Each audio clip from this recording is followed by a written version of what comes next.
Hello YouTube and Prepper Nation, Perrin Lovett here for FPTV. This is Prepper News Weekly, the video commentary portion for Friday, November 17th, 2017. Yes, we are already more than halfway through November, and my God, Thanksgiving is next week, next Thursday. So happy early Thanksgiving to you. This may be the only video before then. This is going to be kind of a quick one. I have a new sweater turtleneck thing. It's a little cold here. I went and bought a few new shirts, which I only do when all of the women in my life tell me that I have no clothes and I look like a hobo. That happened, I think, Sunday, so the other day I went out and bought a few items of clothing. Anyway, gotta get some great links on the news site. There's stuff happening all over the place. For Americans, the House has passed a version of a tax cut bill. This is of course not going to make it into law because there's a separate Senate component which they've got to reconcile, and there's going to be changes. This is the tax cut bill that I don't think anyone really likes. And given the Republican track record of non-success this year, I'm not sure if we're even going to see it. Certainly not by Thanksgiving as they've been predicting. But we'll keep an eye on that. There's also the Obamacare individual mandate repeal that is wrapped up in, I think, the Senate version. Anyway, speaking of the Senate, yesterday allegations came out, confirmed allegations with pictorial evidence of Senator Al Franken of Minnesota sexually harassing a sleeping woman.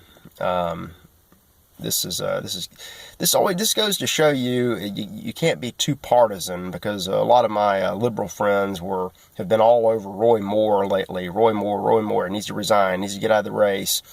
He's an abuser, blah blah blah. No evidence to support any of those allegations. There's a picture of a yearbook signing, which I think one expert has already said is a fake. Roy Moore has denied, of course, the allegations, and he's hired an independent handwriting expert. And if that expert confirms that, yes, this is a fake, well, then there goes the only evidence.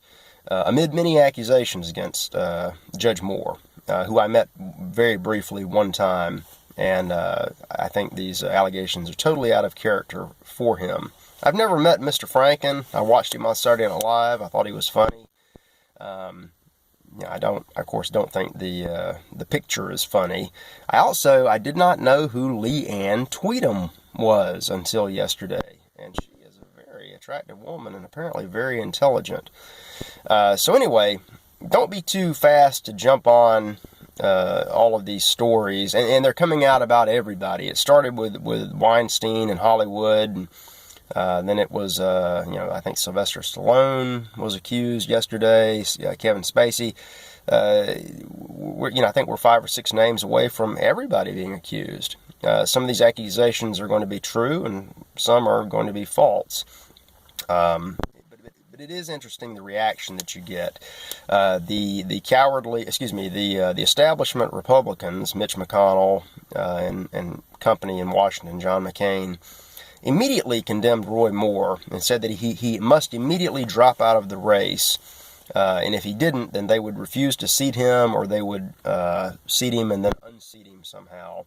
But yet they have, that's over accusations that are 40 years old, unsubstantiated, and denied. However, yesterday with Franken, their Senate colleague, with a picture evidence with compelling testimony, which has been admitted to and apologized for, they have not called for a resignation. Now, for my Republican friends, does that tell you something about your party? Anyway, other political news. One politician that I love to follow, that I love to hate, Robert Mugabe of Zimbabwe, formerly Rhodesia, is currently under house arrest. There's been a military coup in that country, and they're negotiating terms of his retirement. Now, I don't know if that's going to include a trip to the gallows. We can, one can always hope. Anyway, a lot of stuff has happened this week. Again, check out the links. All of these swirling stories and conspiracies, they do and do not directly impact on the Prepper Nation. Just things to keep an eye on, especially if you live in Alabama. One thing I'll say about Alabama, this is the Alabama section. I've seen some polls recently that show, from the Republican Party, that show that Roy Moore is tanking. He's 12 points behind now in the race.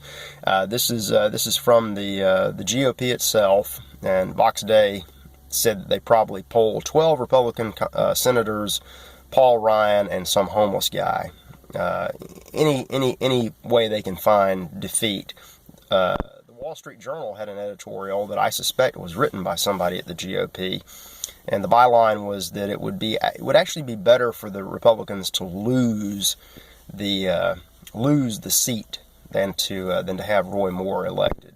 So again, Republicans, does that tell you something about your party? Liberals, I've seen a lot of chatter on Facebook celebrating the GOP poll, and they're saying, "Oh yay, Alabama is about to become a blue state." It's not. I think Moore is going to be elected. It may not be a landslide, but I don't think it's going to be that close. Remember last year, all the polls that showed that we were going to have President Hillary Clinton, and they were certain of that. Pay attention. You're about to get a similar lesson. And most of it is because these folks in Alabama, you know that the left and right coast liberals in the academics in the big cities that have never been to Alabama don't understand Alabama.